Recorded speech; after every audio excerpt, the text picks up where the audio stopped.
About 1977, I decided to have a look at the Quran. I never met a Muslim. I lived 100 kilometers from the nearest Muslim. See, what interested me was what non-Muslims said about Muhammad. There are books and books written about Muhammad that tell you, one thing we know for sure about this man, he had an outside source of information. One book I've got says the Quran was written by a committee, because they've established so well that there's information in there that an Arabian shouldn't have known. He must have had someone from the outside bringing him this information. So they say, one thing we know for sure, he had an outside source of information. Now, he said this book was a revelation. So they say, you see, he was a liar.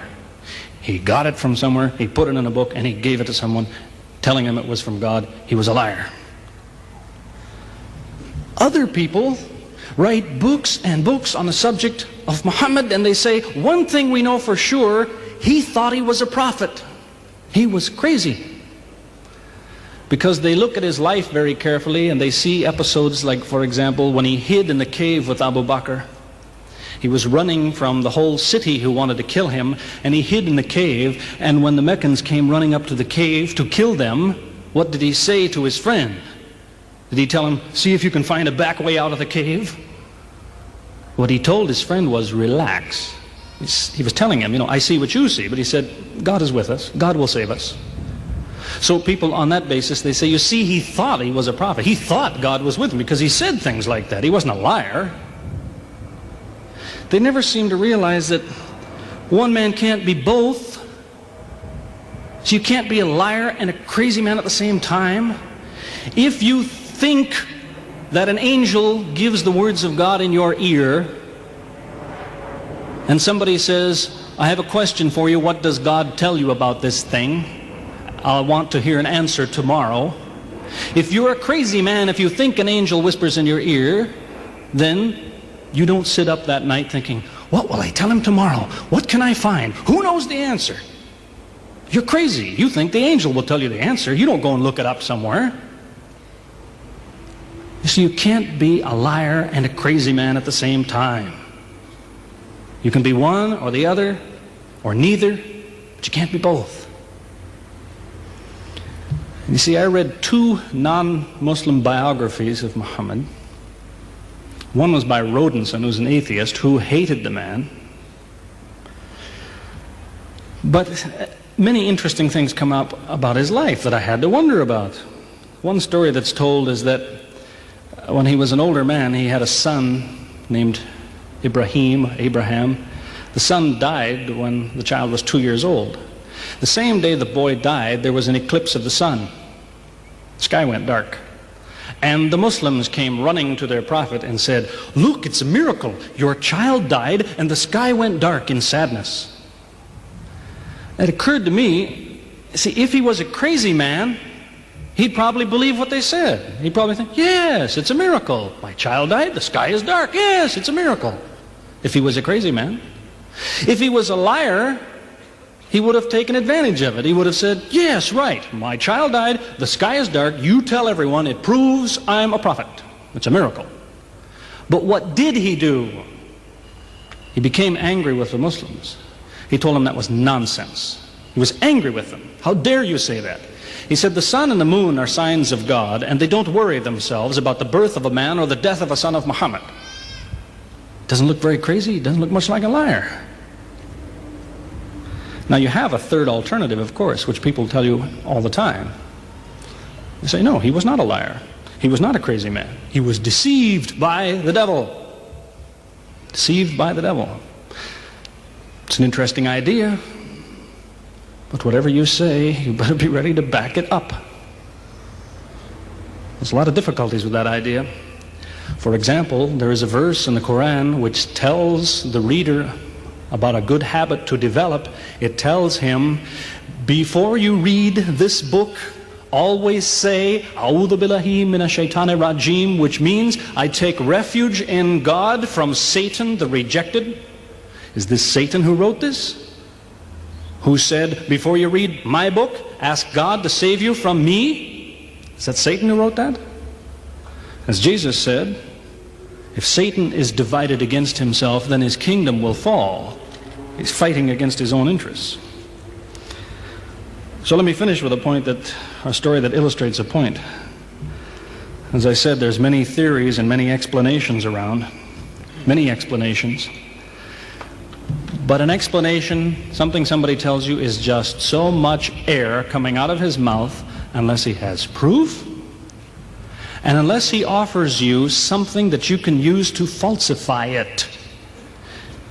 You see, there's many theories of how do the planets go around the sun and how do the stars burn and all the rest of it. Many theories. Most of them are just so much wind. Scientists pay no attention to them because they don't contain something that could be checked to prove it false.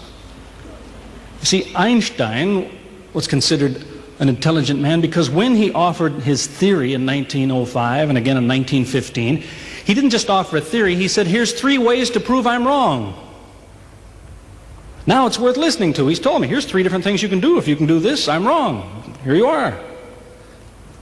Is there anything like that in Christianity? Has the Christian ever said, you want to prove I'm wrong? All you have to do is this. Has he ever done that? The Quran is filled with that kind of thing, filled with it. Saying, you want to prove this book is wrong? Do this. Prove it. Go ahead. Do it. Filled with that kind of thing. There's an example of it that made a big impression in its day, during the lifetime, 14 centuries ago, of the Prophet of Islam. You see, he had an uncle named Abu Lahab. That was his nickname, Abu Lahab. This man hated Muhammad. He hated anything the man said.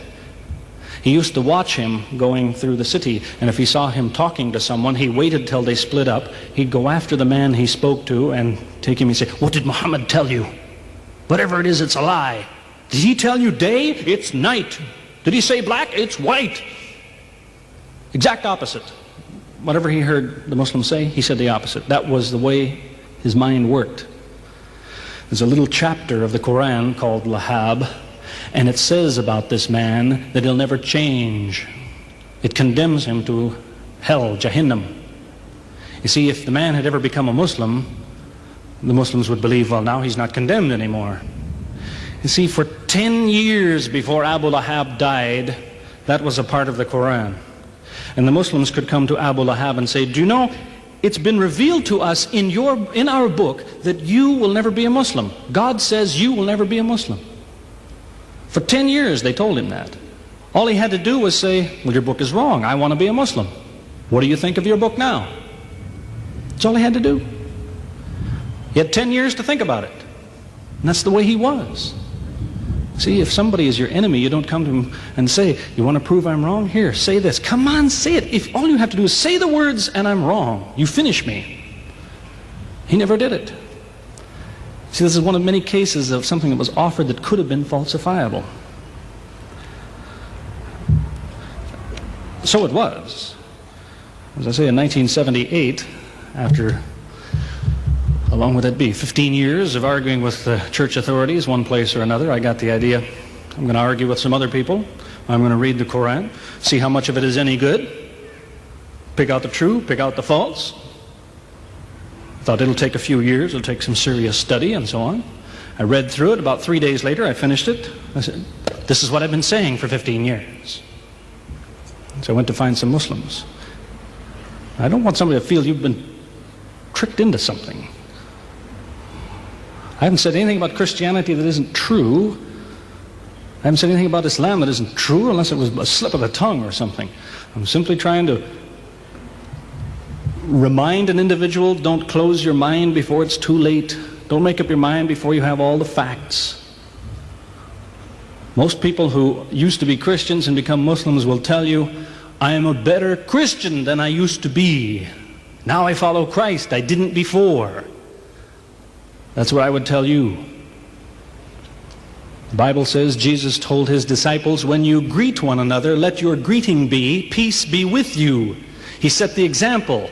Peace be with you. Who says that today? Christians? Once in a great while, maybe. Muslims, whether they speak Arabic or not, they say, Salaam alaikum. Peace be with you. Jesus, when he prayed in the Garden of Gethsemane, put his forehead on the ground. Who prays like that? Christians or Muslims? Jesus used to fast for more than a month at a time. Who fasts today? Christians or Muslims? who really is trying to imitate Jesus. Somebody said to me before coming in here, they said, the Muslims make Jesus out, they insult him and so on and so on. How, possibly, do they insult him? They lift him up. Up. They can't tolerate anything bad said about him. They would just as quickly tell you that, you know, they say Muhammad Rasulullah means Muhammad is the messenger of God. They will just as quickly say Isa, Jesus, Isa, Rasulullah, no problem. Just as quickly tell you that, because it's true. They occupy the same place. If God himself wants to make distinctions among his prophets, that's his business, not ours. Treat them all with the same amount of respect. May God guide us always closer to the truth.